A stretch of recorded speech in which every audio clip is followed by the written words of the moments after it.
You know just what you do to me. Play my emotions like a pair of puppet strings. Did it ever occur to you my heart's more than a toy? Please go easy on me, babe. Hello, welcome to another TV show, Building Your Own to Perfection. So if you've not subscribed right now, please subscribe immediately. Click on that bell so that you can be notified and signaled whenever we have new videos. So today is our relationship highlights, and we're talking about a very nice topic that says attitudes that greatly disrupt a relationship. Attitudes that greatly disrupt a relationship, and by relationship I mean all kinds of relationship, both friendly relationship, romantic relationship, conjugal relationship, spiritual relationship, working relationship, or any kind of relationship out there in the world. But it's basically, I mean, more emphasis on, the romantic relationship. I mean, relationship that is between people intending to get married. Because we're not promoting immorality on this channel. We're promoting morality. We're promoting justness. We're promoting purity. Hallelujah. Yeah. That's what's I'm promoting on this channel. We don't promote rubbish. Thank you. If you find me offensive, that's okay. I mean, I shouldn't be appealing to you. If I get appealing to you, that means I'm not giving you what you want to hear. So, okay, let's go back to what I was saying before. And this, a relationship has a lot of attitudes in it that most people have practicalized over the years, and then they go in there and they come out of it without having a beautiful experience. I mean, they get so annoyed and they get so vexed, they get so irritated about it. So, but these attitudes, when you have them in you sure will have a failed relationship. So, but if you can avoid them, I'll be listening them out to you, you can as well avoid destroying or getting your relationship polluted or appalled, or even destructing your relationship. So what are these qualities? What are these attitudes that you need to implement or correct in your relationship? One is lack of self-awareness.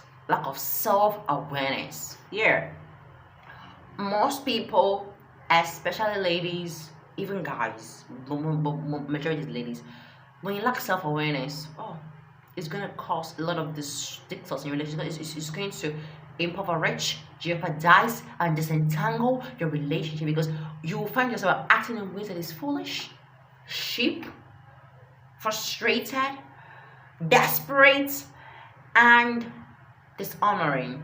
Here, just for example, you love somebody, and then before you love the person, you were this high-class girl, or high-class boy, and then it signaled a lot of respect to you, a lot of qualities that are very good to you, a lot of personalities to you. Now, when you begin to fall in love with someone, and then you lose or lack your self-awareness, you find yourself acting in ways that are not right. For example, you now start seeing yourself, forcing yourself on that person without knowing that you're a person of integrity. You shouldn't be doing that kind of thing.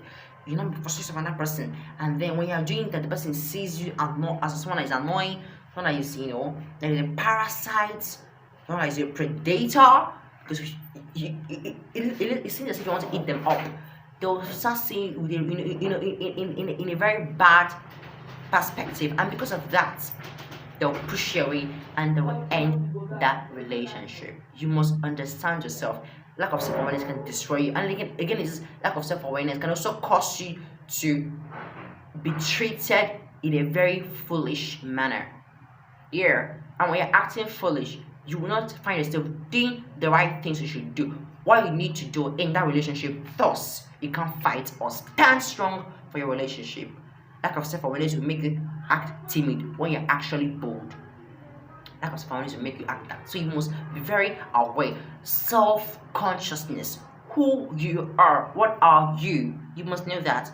And you must guide your character, guide your personality rightly, so that you can utilize your personality and work on your relationship. Yes. Love shouldn't make you act stupid. In fact, when you love someone, it even cause you to let the person discover how amazing you are. and not change yourself so that the person can actually like you or comfortable with you. No, love will always love you no matter what you are, who you are. They will love you just the way you are. That is it. Again, it is poor perception. Poor perception. What kind of perception do you have about people? Very, very important. I mean, most people have a very poor negative perception of things. Just for example, but let's say it this way. Maybe you're in a friendly relationship, and a friendly relationship, you're always calling. You're very good in communication. You're always calling people. You're always giving the person gifts. Believe me, I mean, the average person would think that you're actually lusting after them. I mean, why would this person be always calling me? Why would you always call me? Why would you always send me gifts? Why would she always send me gifts? And because of that, they will start thinking negative because they have a very poor perception of things. They're going to see things negatively. And because of that, it will cause them to try to deter themselves from you because you have a very convicted certainty regarding you.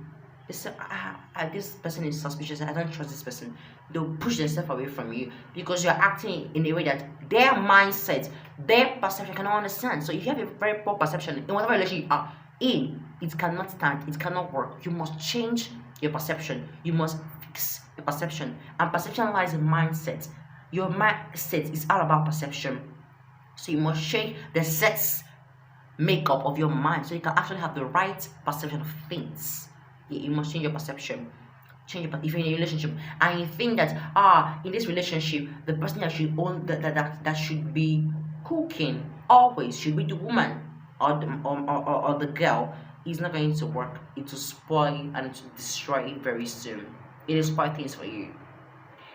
You have a very poor perception that in this kind of friendship the only person that the birthday gets celebrated is the opposite sex. Like if I'm your friend and then you're a man and I'm a man, or you're a girl, I'm a girl, I should come and celebrate your birthday. No. A boy should come and celebrate birthday for you, or a girl should come and celebrate birthday for you.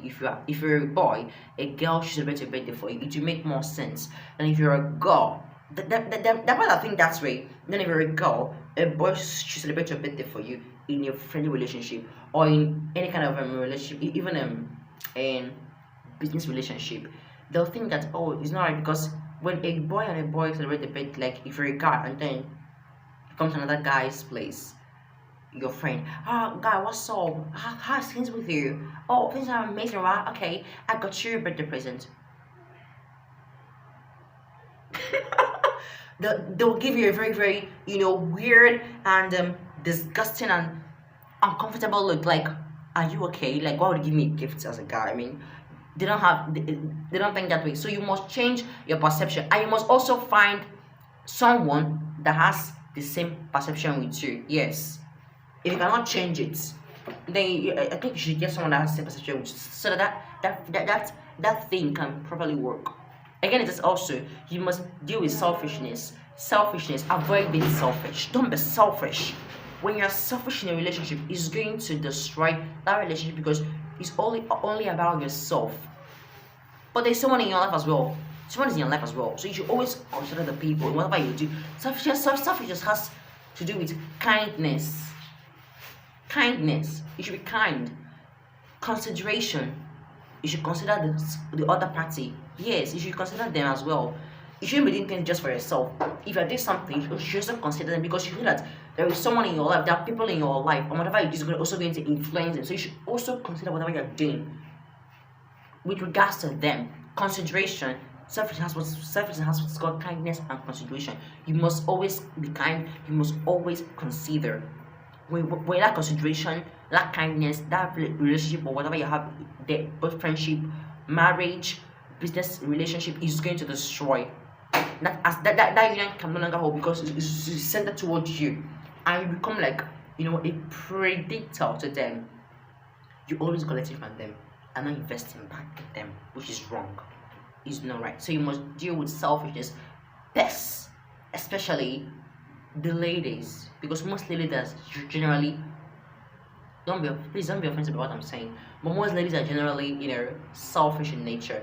They're always They always want to receive it from other people, and they don't find themselves always giving, because they think that because they were a girl, you must want something from them. So you should be investing, you should be giving them something, which is wrong. It's a foul thought. You should change it rightly and become more better. Again, you must also avoid explicit sexual adventures.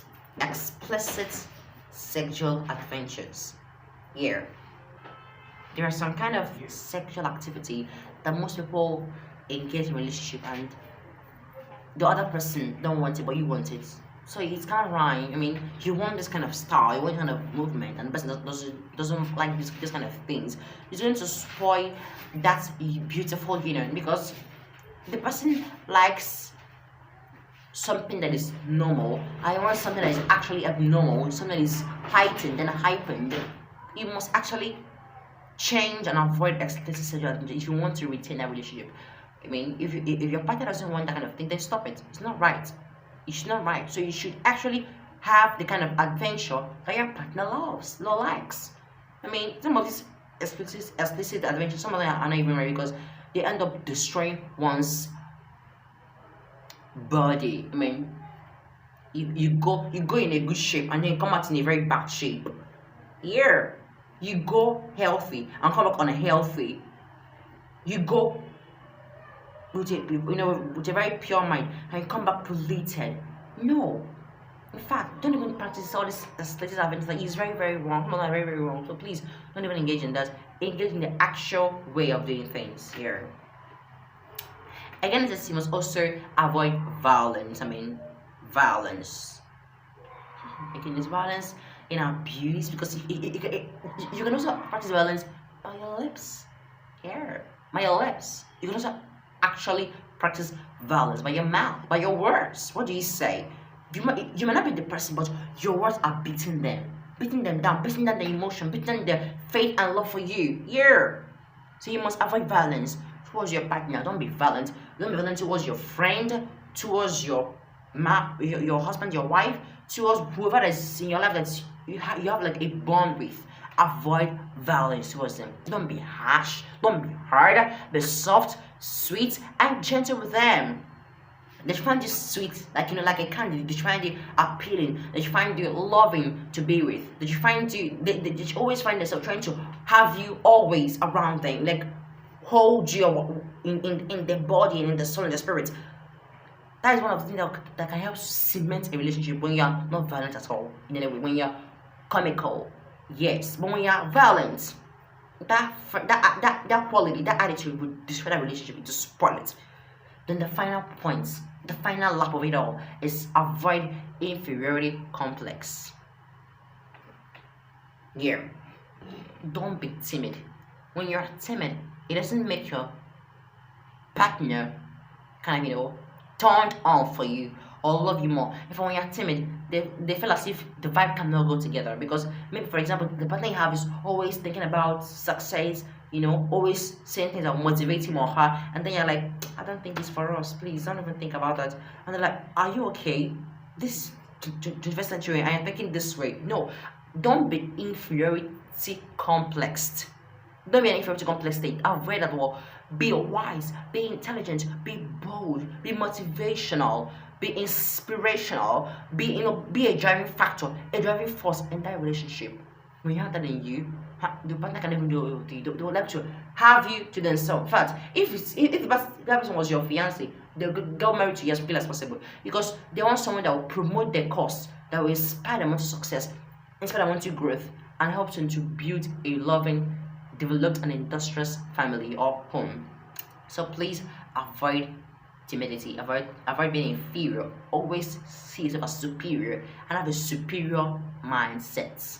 Yeah. So these are the attitudes that I believe personally that is going to spoil, destroy, deter, and jeopardize a healthy, beautiful relationship. So thank you so much for watching. If you're not subscribed, please subscribe right now. Click on that bell so you will receive more videos, and as well be notified on when we have new videos and even hints on any beautiful, amazing video that we have for you from time to time.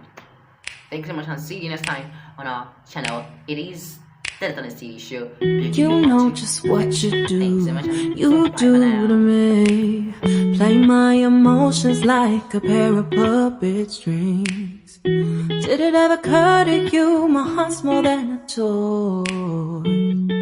Please go easy on me, babe. Send message after message.